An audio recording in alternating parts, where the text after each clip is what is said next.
Daniel Tadoni, que acaba de chegar do exterior e entra na luta direto aí com esse decreto Salvini. Tadoni, como é que você está vendo a coisa? Então, Peron, já me manifestei brevemente sobre isso.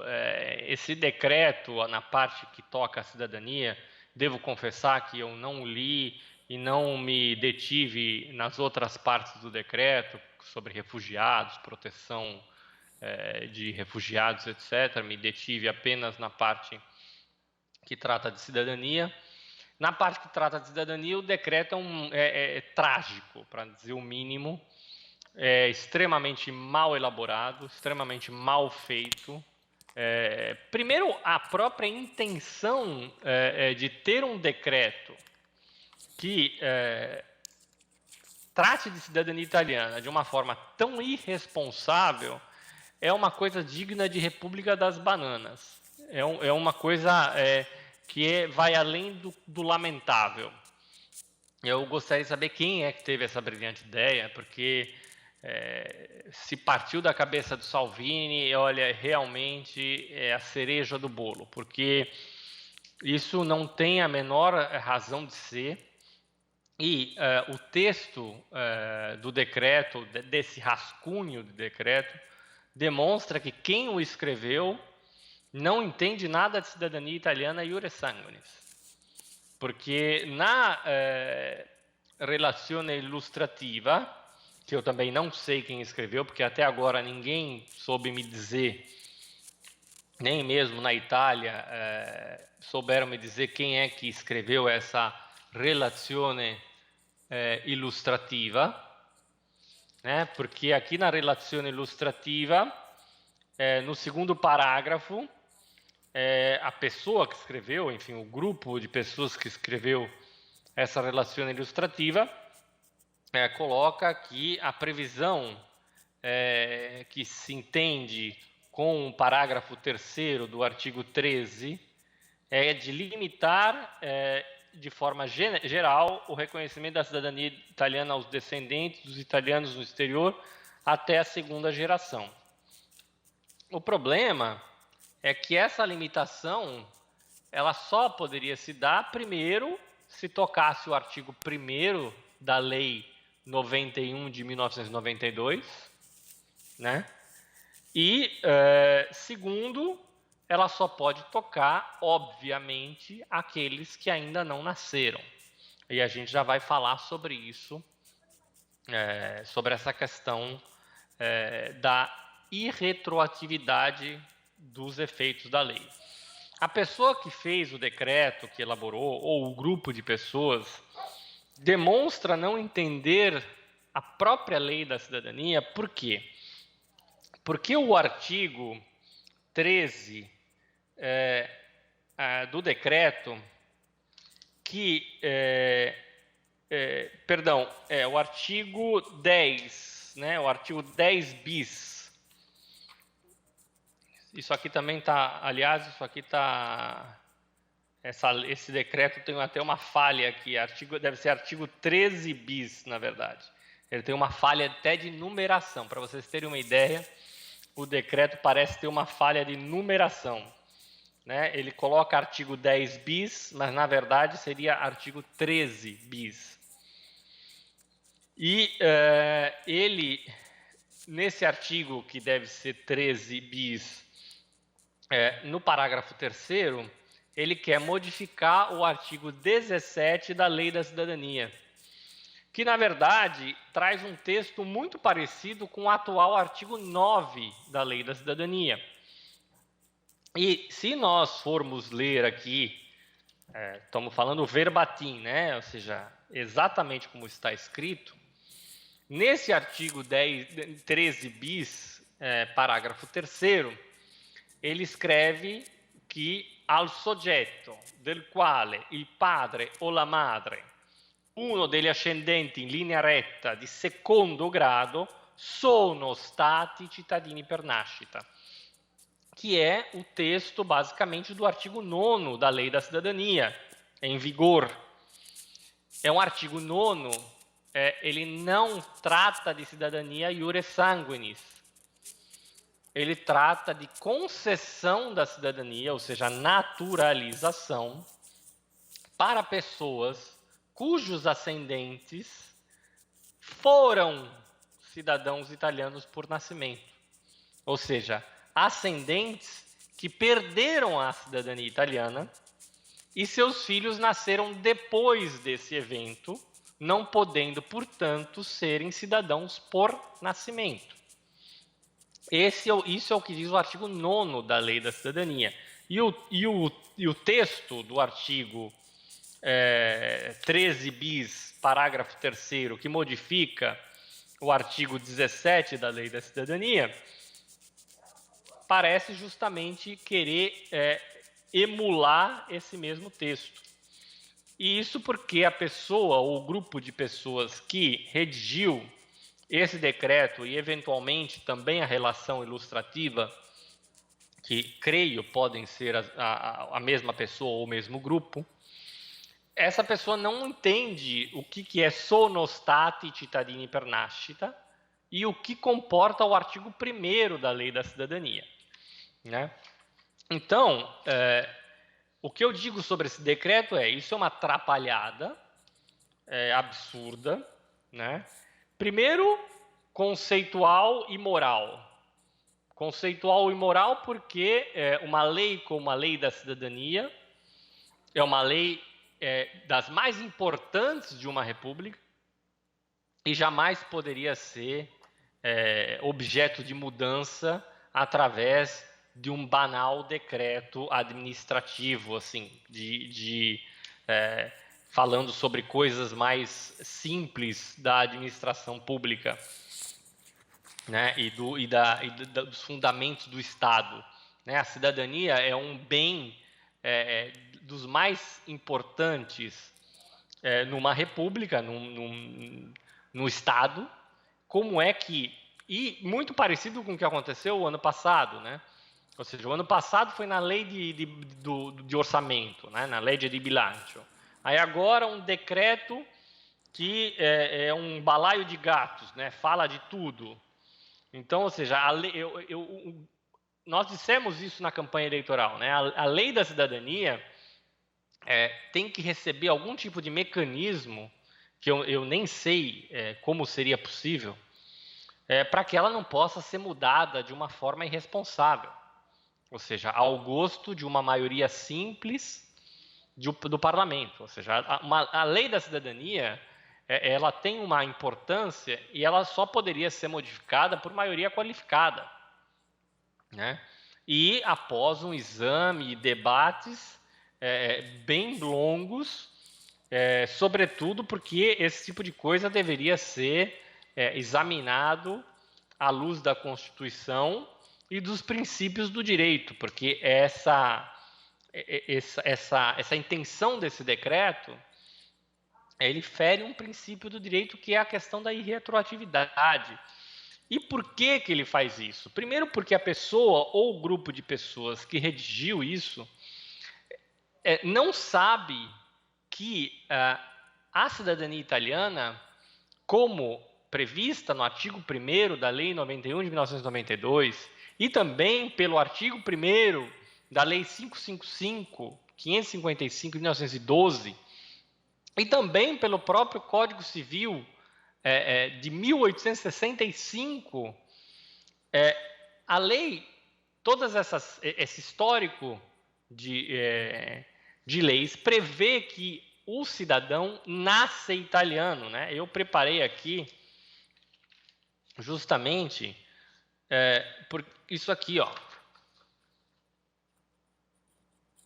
O reconhecimento da cidadania comprova, mediante verificação documental, que um indivíduo nasceu italiano e não que se tornou italiano.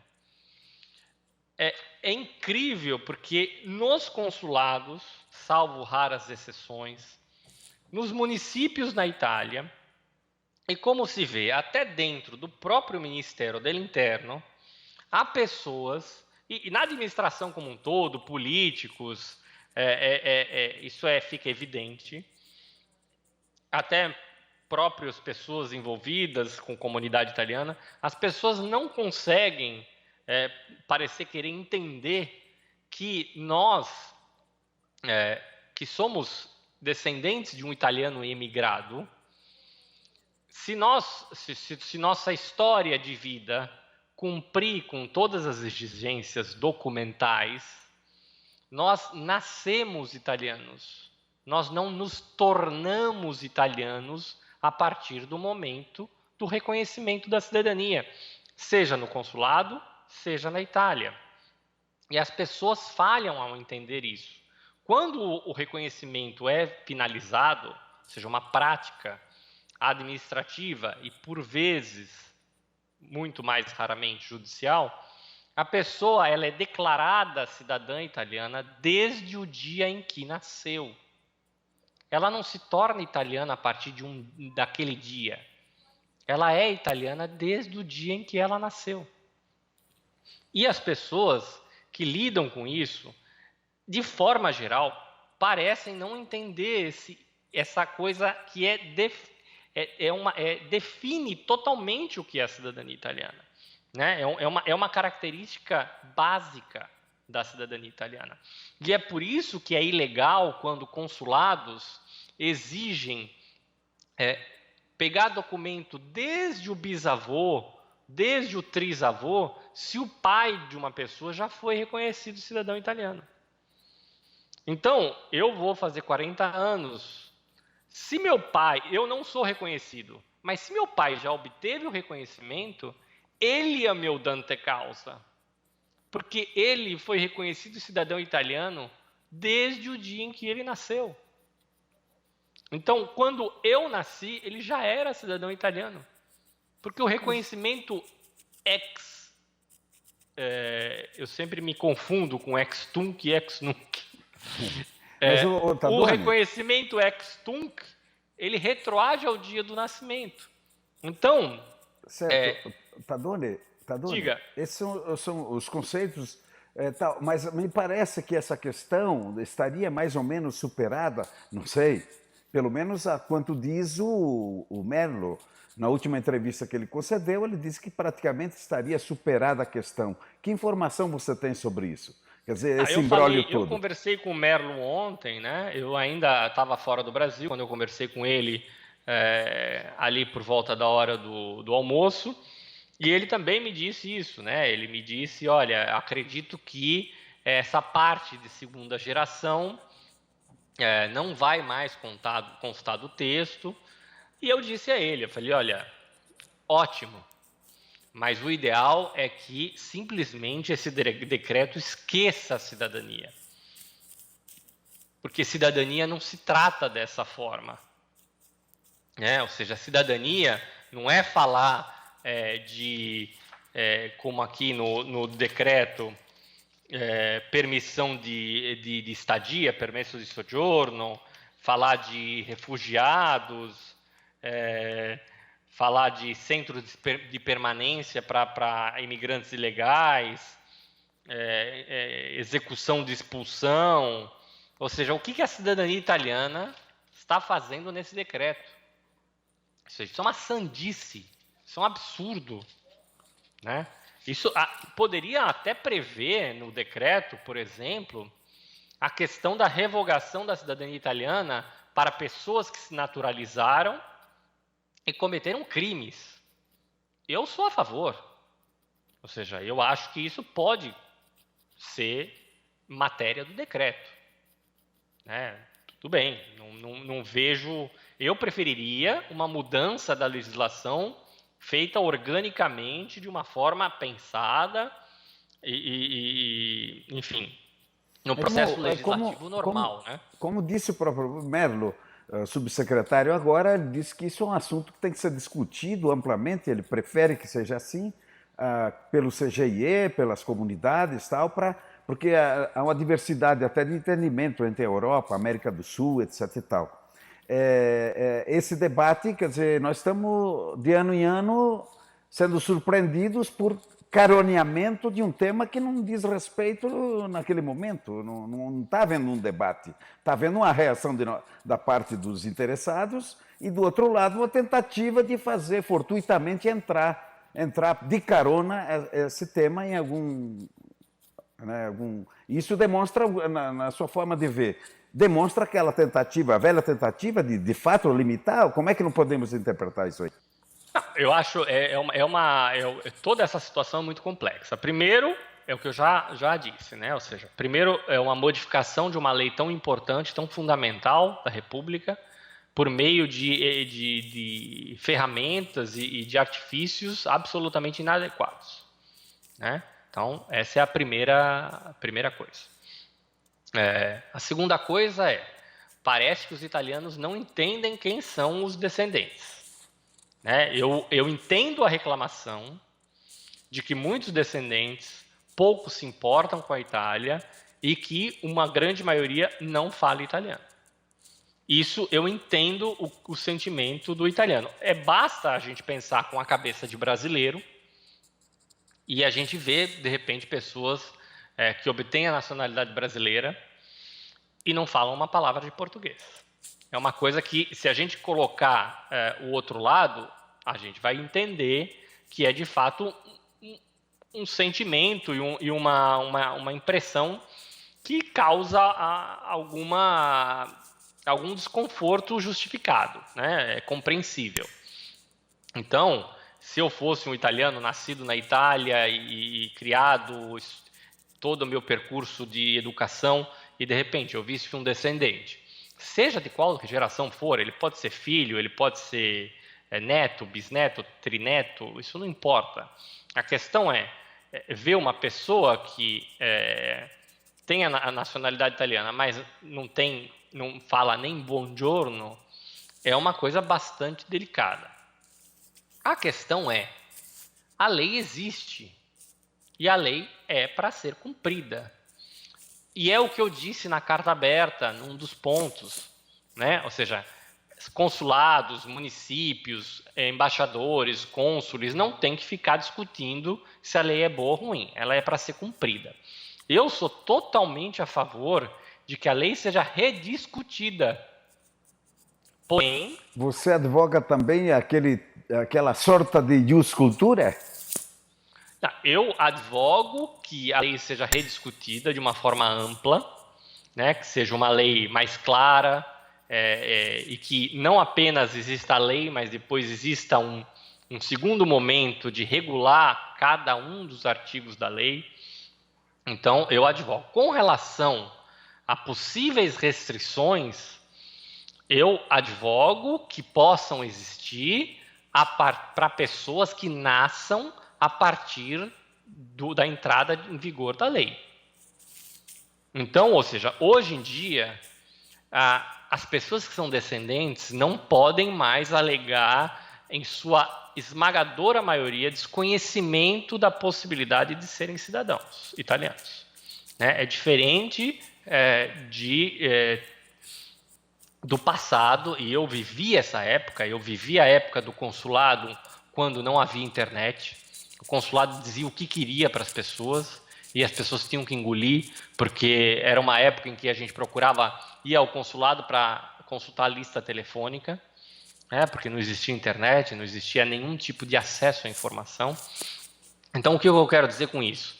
Você aprova uma lei, supondo em 2019, e que diga o seguinte: a cidadania italiana, para aqueles que nascerem a partir da entrada em vigor da lei, será limitada à primeira, à segunda, à terceira geração, ou, o que eu acho mais interessante, que se crie, de fato, um requisito do ius culturae, que seja uma prova de língua, de conhecimentos gerais, para que aqueles que merecem possam tê-la. Porém, veja, a partir daqueles que nascerem depois da entrada em vigor da lei. E se eles conseguirem perder todo o período da menoridade. Então, nós estamos falando, se a lei for aprovada, entrar em vigor em 2020, nós estamos falando que ela vai começar a ter uns efeitos práticos apenas em 2038. Porque são pessoas que nasceram a partir de 2020 e se tornaram maiores de idade em 2038 e não foi pedida a cidadania italiana nesse período de menoridade. Então, é só a partir de 2038 que essa lei vai ter efeitos práticos. Você está advogando a inclusão de um dispositivo que garanta o direito adquirido, pois, segundo emergiu desse debate recente agora, é de que estaríamos, de uma hora para outra, sujeitos a perder o direito. Essa coisa de dizer que então, quem nasceu já tem direito é... Pois é, mas aí é que está. Falarmos em direito adquirido é uma discussão equivocada. Porque isso não tem nada a ver com direito adquirido, ou diritti quesiti, né? Uhum. Isso não tem nada a ver com isso, porque a pessoa já nasceu italiana. O reconhecimento é uma verificação formal, né? Eu fiz aqui, ó. Isso não sou eu que digo sozinho, tá? Isso está no livro recente do ano passado, de 2 grandes especialistas em cidadania italiana, o Renzo Calvigione e a Tiziana Piola. E ali eles colocam: o reconhecimento da cidadania italiana é uma fraseologia, ou seja, é uma expressão, né, é uma forma abreviada para reconhecimento da posse ininterrupta da cidadania italiana. Tá? Então fraseologia abreviada para reconhecimento da posse ininterrupta da cidadania italiana. Ou seja, no momento em que se dá o reconhecimento, se verifica que aquela pessoa é cidadã italiana desde o dia em que nasceu, assim como todos os seus ascendentes. Né? Certo. E então, na prática, só para finalizar essa parte aqui, na prática, trata-se de reconhecer que um indivíduo sempre foi cidadão italiano desde o seu nascimento, pois já no momento do seu nascimento foi-lhe transmitida a cidadania italiana e a posse do status civitatis nunca cessou até o momento presente, ou seja, de quando ele faz o pedido. Aqui é posse, tá? Eu coloquei posso, mas é posse aqui, tá? Uhum. Então, o que eu quero dizer com isso? Muitas pessoas falam, mas na Itália não existe direito adquirido. Isso não tem nada a ver com direito adquirido. A pessoa já é cidadã italiana. Isso já existe, já faz parte do ser. E, outra coisa, nós temos que olhar para o passado. Nunca, desde a formação da Itália, uma lei tirou direitos relacionados à cidadania italiana de quem já os tinha. Nunca. Em nenhum momento. Ao contrário, as leis que se sucederam vieram a dar direitos retroativos àqueles que por algum momento não tiveram. Eu sou um exemplo concreto. Eu tenho a cidadania italiana por parte materna, porque eu recebi da cidadania da minha mãe. Eu nasci em 1978, coisa que eu digo nas minhas palestras, etc., que pouca gente sabe, inclusive pessoas que lidam com cidadania italiana. As mulheres não passaram a poder transmitir a cidadania italiana em 1º de janeiro de 48. As mulheres passaram a poder transmitir a cidadania italiana a partir de 27 de abril de 1983. Então, quando eu nasci, eu não pude ser reconhecido cidadão italiano porque a lei 555 de 1912 não permitia. E a Constituição, no momento em que ela foi promulgada, ela não automaticamente cancelou esse dispositivo da Lei 555 de 1912. Foi só com a Lei 123 de 1983, que entrou em vigor em 27 de abril de 1983, que as mulheres passaram a poder transmitir, e isso retroagiu a todos os nascidos de mulher italiana a partir de 1º de janeiro de 48. Ou seja, uma lei posterior, que foi a Lei 123 de 1983, veio dar direitos a quem não tinha. Eu só sou cidadão italiano, eu nasci sob a égide, ou seja, sob a força da Lei 555 de 1912, porque eu nasci em 1978. A lei que me deu direito à cidadania é a Lei 123 de 1983, que retroagiu seus efeitos a 1º de janeiro de 48. Mas até hoje, em toda a história da Itália como Estado-nação, nenhuma lei relativa à cidadania retroagiu para prejudicar direitos. E nem tem como ser assim. Porque se alguma lei, seja por decreto ou até por processo legislativo normal, ordinário, por desenho de lei, né, projeto de lei, se uma lei estabelecer que entra em vigor já para todo mundo, quem nasceu ou quem ainda não nasceu, isso será, sem nenhuma dúvida, declarado inconstitucional pela Corte Constitucional. Curiosamente, esse decreto ele aborda essa questão também favorecendo essa tese. Essa tese não, reconhecendo o que os tribunais até agora reconheceram. Está inscrito lá também a questão da descendência pelo lado materno. Entretanto, passado esse imbróglio, vamos admitir que, então, como as últimas informações que tem é que possivelmente vão retirar essa parte do texto, se isso acontecer. Tiraram apenas o bode da sala?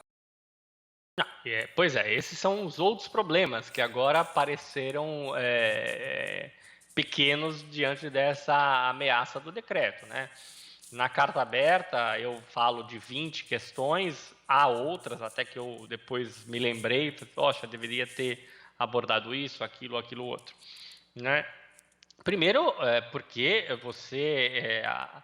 toda a matéria que envolve a cidadania dá um poder discricionário absurdo, como, por exemplo, a questão de erros de sobrenomes, erros de datas, né? Ou seja, isso deveria ser, de alguma forma, minimamente regulado.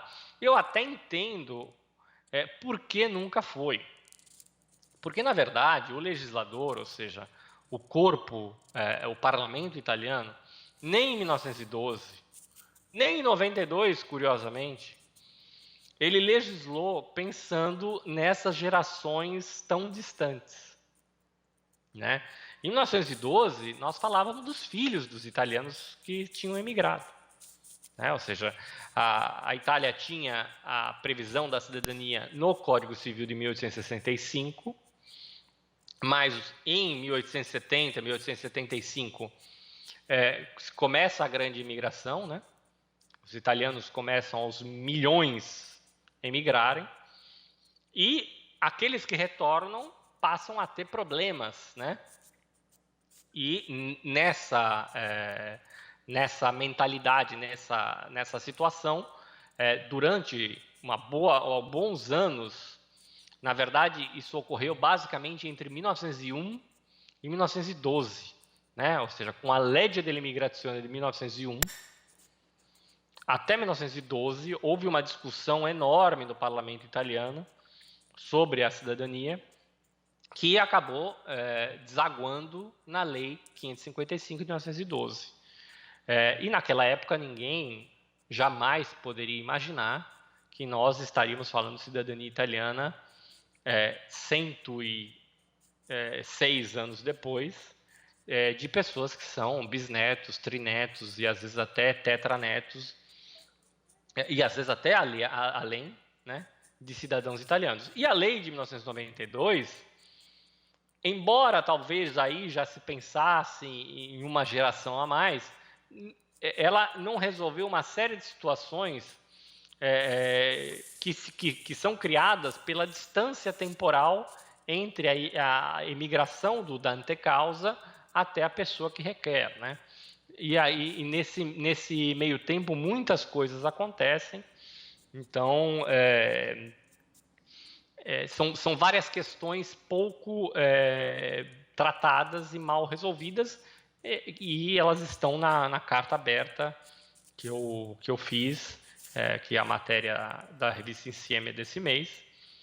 E o lamentável de tudo isso, Peron, repito, é tratar a cidadania dessa forma tão irresponsável, tão leviana, tão de uma forma sem a seriedade que o tema merece. Pois é, Né? você no primeiro tempo, inclusive, procurou acalmar, achando que, esse pelo menos é o que foi visto, achando que essa era uma questão não muito séria.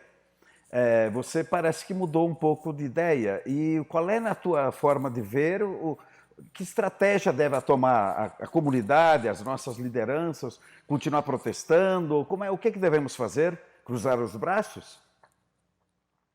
Olha, eu acho que o passo principal foi dado pelo Merlo e eu sei que ele está pessoalmente envolvido nisso. Foi pego de surpresa, o que é lamentável, né? Isso também é um pouco fruto da coalizão de governo, que é uma coalizão pouco coesa, né? Ou seja, temos duas forças que em parte se sobrepõem, enfim, o que me deixa um pouco preocupado, né? E, enfim, eu sei que ele está genuinamente, o Ricardo Mello, o senador Ricardo Mello, subsecretário, ele está genuinamente empenhado em que esse problema, seja ele da forma que ele vier, ele não se apresente. Eu, particularmente, não é que eu tenha mudado de opinião, né? A questão é, o texto, do jeito que ele está, ele não toca o direito iure sanguinis. O problema é, ele vai acrescentar mais uma variável, mais um fator de insegurança. E isso não é bom para ninguém. Os consulados, apesar dos pesares, agem com alguma coordenação. Agora, os 7.954 municípios italianos, não. Então, um município italiano vai ler isso aqui e vai poder dizer, não, você é bisneto, você não tem direito, tchau. E aí a pessoa vai ter que fazer. Isso já vem acontecendo. Porque tem município na Itália que quer aplicar para o cidadão que é bisneto, trineto de italiano, ele quer aplicar o artigo 9º. E o artigo 9º não tem nada a ver com essa pessoa em que existe uma posse ininterrupta, desde o ascendente da antecausa até ele. Né? O artigo 9º fala de uma outra situação que eu já expliquei agora, há minutos atrás. Então, a minha preocupação é adicionar uma confusão a mais, ou seja, um problema a mais. Eu não tenho dúvida que isso judicialmente se resolve. O que você diz desta orientação que está sendo dada, inclusive nesse texto do abaixo-assinado que corre na internet, que já tem mais de 5.000 assinaturas em 2 dias, em que pede que as pessoas correrem e preencher a ficha no consulado. Isso repete mais ou menos aquela célebre frase do deputado Lorenzato, logo no início do seu mandato, que pedia para o pessoal ir às portas dos consulados e fazer a fila e preencher para tentar garantir. Você acha que isso aí não é um pouco de exagero, isso tudo? Primeiro, sobre abaixo-assinado, eu sempre sou muito, muito cético sobre abaixo-assinado. Eu acho que, obviamente, que o ânimo, né, ou seja, a iniciativa é sempre louvável. Né? Vou assinar o abaixo-assinado, não tenho nenhum problema com isso. Acho que, enfim, eu não acho que seja tão efetivo quanto poderia ser. Né? Com relação à questão da ficha de requerimento, a ficha de requerimento é uma formalidade absolutamente banal para a pessoa entrar na fila. A ficha de requerimento ela não estabelece nenhuma relação jurídica, como infelizmente o deputado Lorenzato disse, isso não tem pé nem cabeça. Né? Então, não tenho nada contra a pessoa dele, é uma pessoa simpática, ele tem um desejo genuíno dessa questão da cidadania, eu reconheço isso, acho bom. Né? Então, não é uma crítica direta, mas desculpe, a ficha de requerimento não estabelece nenhuma relação jurídica entre o cidadão que tem direito e a Itália, porque esse cidadão já tem, com ficha ou sem ficha, ele já é cidadão italiano. As pessoas têm que, de uma vez por todas, eu peço pelo amor de Deus, para todos, e até infelizmente o ex-deputado Fábio Porta, ou seja, parece que nem ele entende que esses cidadãos já são cidadãos italianos. O reconhecimento é uma verificação formal de um status que a pessoa já possui. A relação jurídica entre a Itália e essa pessoa já existe. A ficha de requerimento é só uma senha para entrar na fila. Ou seja, não é a senha que você pega para retirar o seu FGTS que te dá o direito ao FGTS. O direito você já tem. A senha é só um número da fila. Não sei se eu consigo me fazer entender. Então, eu, por exemplo, sempre... Hoje, para pegar essa senha, temos que pagar 300 euros. Também não é um serviço gratuito. Não, na verdade, a senha a senha é gratuita, né? Só na hora que chega a sua vez que você tem que se pagar. Com relação aos 300 euros, eu acho, sinceramente, né? Isso talvez eu até dentro do movimento do qual eu faço parte, que é o MAIE, eu tenho uma voz um pouco dissonante nesse caso. Eu não acho que os 300 euros sejam uma coisa boa em si. Eu não vejo com bons olhos que isso tenha que ser pago, porque eu acho que a Itália não precisa desses 300 euros. Mas eu acho que nós temos que ir adiante. Então, para mim, isso é fato superado. A única coisa que eu proponho é que isso seja uma taxa tripartida, né? Ou seja, então, 100 euros para o consulado, 100 euros para o Estado e 100 euros para o município. Ou seja, o município que vai ter que transcrever que essa é uma outra coisa, né? Muita gente lida com cidadania italiana, mas não sabe como é que as coisas se operam da forma prática. Isso eu digo também na carta aberta. Ou seja, o sistema de transcrição de registro civil italiano é arcaico, é uma coisa ridícula. Sabe? É indignante, na minha opinião. Porque você imagina pegar num município pequeno na Itália, o município da minha família tem 600 habitantes. Praticamente, entre 1910 e o fim da Segunda Guerra, praticamente 60% a 70% do município imigrou. Numa fase para o Brasil e Argentina, outra fase para a Austrália. E aí, hoje, você chega ao município e não tem mais nascimento. O livro de nascimentos do município é 0, porque ninguém mais nasce lá. A única coisa que acontece é transcrição. E aí você tem que sobrecarregar uma pessoa de uma população que nem está lá, porque é uma população que está fora, para um sistema de transcrição em que as pessoas não têm a menor ideia, mas a pessoa pega uma certidão de nascimento inteiro teor, que às vezes possui 2 páginas com anotações de casamento, de óbito, averbação de divórcio, e a coitada da funcionária tem que transcrever tudo num outro livro. Ou seja, é uma coisa completamente sem motivo de ser assim, né? Então, isso a gente pode falar em outro vídeo sobre a carta aberta.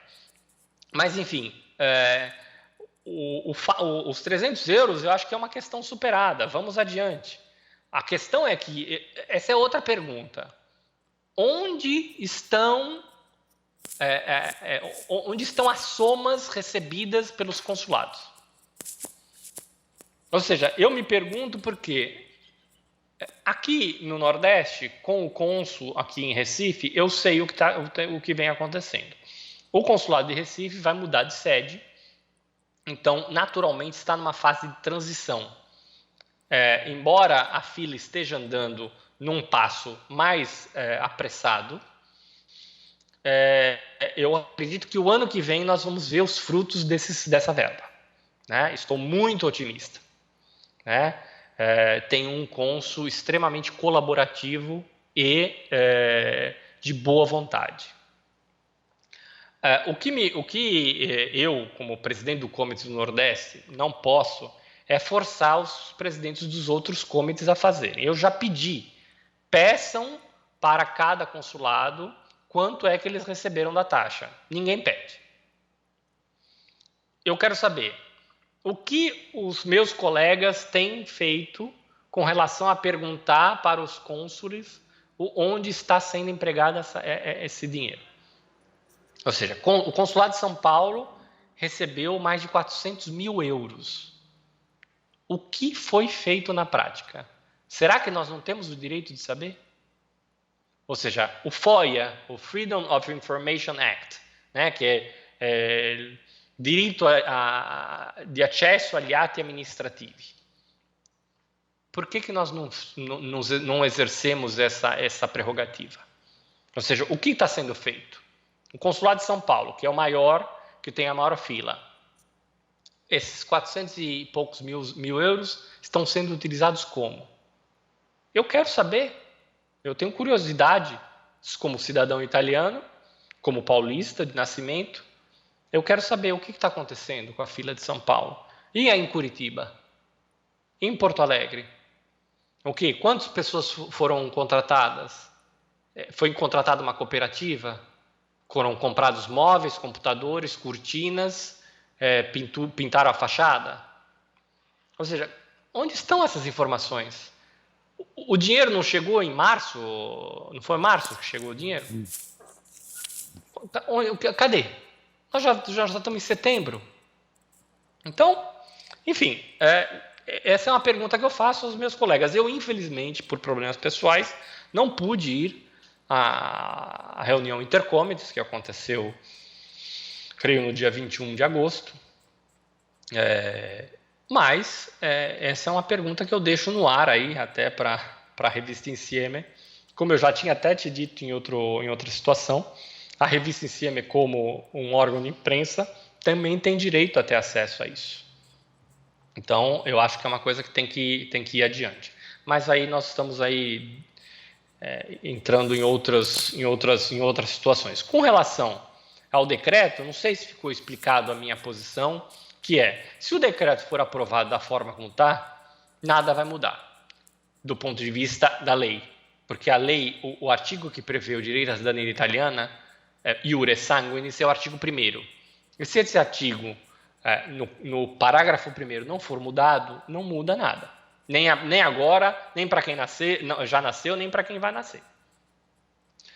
Só vai dar confusão. Né? Aí você entra em choque com o que diz o próprio Merlo. Ele reconhece que esse decreto limita na segunda geração. Aí é que está então, aí o que você tem que perguntar para o Merlo é o que ele acha que se ele vale para quem já nasceu ou se vale para quem só nascer após a entrada em vigor do decreto e da efetiva mudança da lei. Uhum. Né? E, de qualquer maneira, é como eu te disse, o decreto ele cria um parágrafo no artigo 17 da Lei da Cidadania. Uhum. Né? Ele cria, por exemplo, ele aumenta para 4 anos o tempo de definição do procedimento dos artigos 5 e 9. O artigo 5, o artigo 5º da Lei da Cidadania fala da cidadania dos cônjuges por concessão do Estado, ou seja, naturalização. E o artigo 9, idem, ele cita algumas modalidades de concessão da nacionalidade italiana.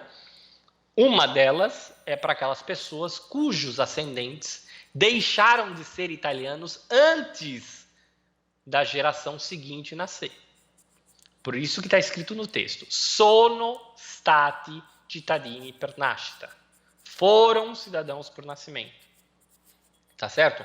O meu avô, ele não foi cidadão. Ele foi porque ele morreu, mas ele foi cidadão italiano durante todo o período do nascimento, da vida dele. Ele não deixou em nenhum momento de ser cidadão italiano. Né?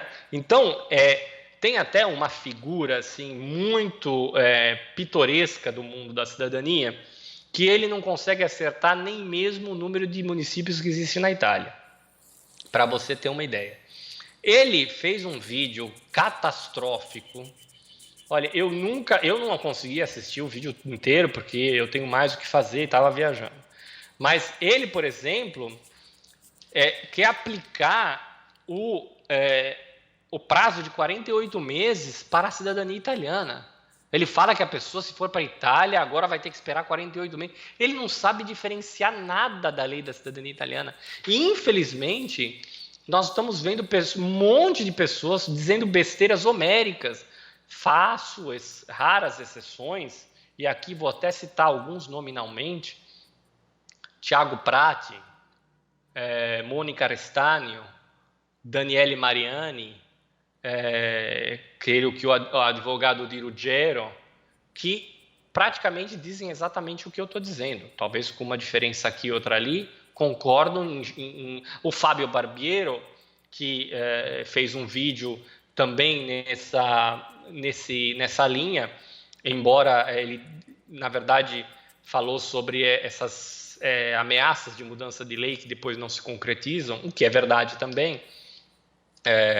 Mas o que eu quero dizer, assim, as pessoas fazem uma salada enorme e pessoas que se dizem advogados, ou seja, sedizentes advogados, que não conseguem entender nem os dispositivos de parágrafos e artigos da lei. É uma coisa, assim, fenomenal. Quanto ao Merlo, o Merlo não é um especialista em cidadania italiana, tá? Então, ele é um político, etc., que está aberto a ouvir, e eu acho isso sensacional, né? Então, eu acho que ele foi se informar e está lutando dentro das suas possibilidades para que a gente não tenha mais um ingrediente negativo nessa história toda. Obviamente que eu não gostaria, como eu disse no início, que houvesse qualquer modificação na lei, né? Ou seja, eu acho que não é o jeito nem a hora. Eu acho que tem que ter um debate e, repito, não vejo de forma negativa que existam restrições para os nascidos após a entrada em vigor da lei. E, repetindo, nós estamos falando que se a lei, por exemplo, vier a entrar em vigor em 2020, pessoas que vão estar entrando na maioridade em 2038, ou seja, provavelmente nenhum de nós vai estar vivo até lá, né? Então, estamos falando de uma coisa do futuro. Eu acho que a lei, da forma como está hoje, ela tem que ser revista. Mas, repito, quem nasceu sob a força, sobre o vigor desta lei e da Lei 555, já é cidadão italiano. Então, não tem como tocar essas pessoas. Estou falando de gerações que vão nascer depois que eles se tornarem maiores de idade, né? Então eu quero deixar isso bem claro. Eu acho que é oportuno que exista algo nesse sentido, mas respeitando a lei como ela é hoje. E o respeito da lei é a base do Estado democrático de direito, sobretudo numa questão como a cidadania. Ou seja, como as pessoas... E pessoas de comunidade, pessoas que escrevem em jornal, acham que uma lei como a cidadania pode ser mudada do dia para a noite, tirando o direito já possuído, ou seja, o direito que as pessoas já são cidadãos italianos, do dia para a noite de milhões de pessoas. Isso não existe, não pode ser assim, né? Então, não é assim que funciona. Porque, infelizmente, repito, as pessoas não sabem a diferença entre atribuição automática pelo nascimento e concessão estatal. A cidadania italiana iure sanguinis não é uma concessão discricionária, ou seja, sob a vontade do Estado.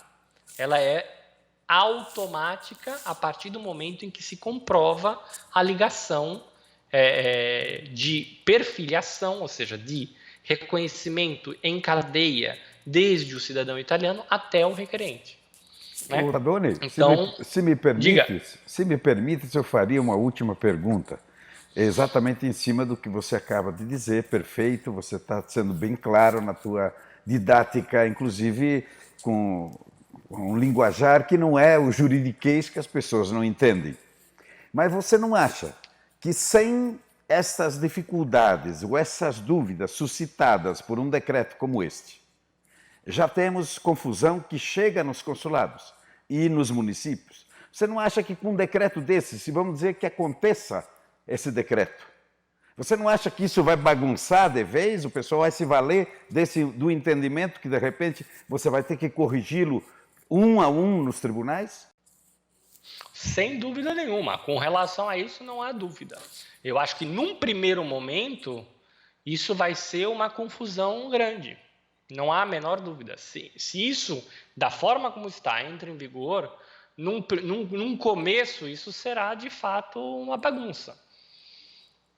Será necessário aguardar decisões judiciais, parere del Consiglio di Stato e outras situações, eventualmente a declaração da Corte Constitucional, e ver como as coisas caminham depois, ou eventualmente uma regulação específica do Ministério do Interno. E isso aí eu teria que aguardar. Mas, num primeiro momento, óbvio que existe um potencial de confusão enorme, por isso que eu acho tudo lamentável, né? Tem que ver, eu acho que a gente também não pode ficar discutindo sobre um rascunho de projeto, né? Ou seja, então, lembrando que o decreto promulgado, ele tem que ser aprovado pelo parlamento. Se ele não for aprovado pelo parlamento em seguida, ele depois de um período perde, creio que são 60 dias, ele perde a eficácia, ele perde o vigor, sai. Então, Peron, eu não posso crer, nem quero crer que a Itália, que também é o meu país, legisle de uma forma tão irresponsável um assunto tão importante quanto a cidadania.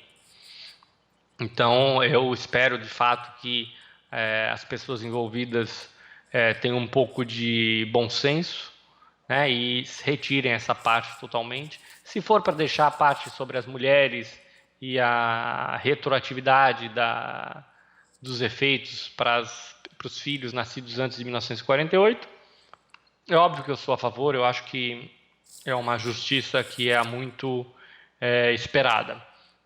Gostaria de ver também, obviamente, as pessoas de língua e cultura italiana que emigraram de territórios que pertenceram ao Império Austro-Húngaro, né?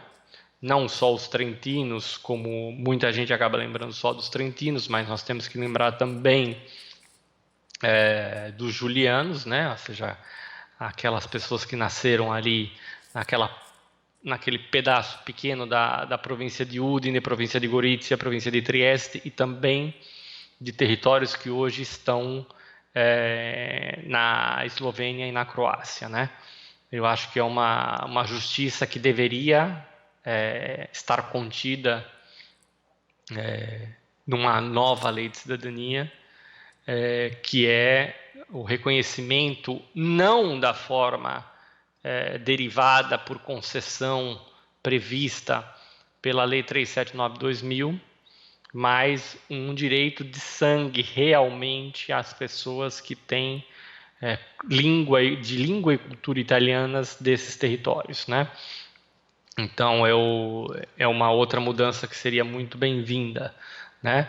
Mas, enfim, eu só posso esperar que isso não se concretize dessa forma. O ideal era que, se é para mexer com cidadania, eu repito, acho que cidadania não se toca dessa forma, né? Mas, se é para fazer alguma coisa, que esse artigo 13 bis seja completamente, que no texto está 10 bis, mas é 13 bis, que ele seja completamente, completamente nem diria, talvez o primeiro parágrafo primeiro e segundo parágrafos pudessem até ficar. Mas, enfim, eu acho que isso tudo é uma forma muito atrapalhada e imoral de tratar a cidadania italiana.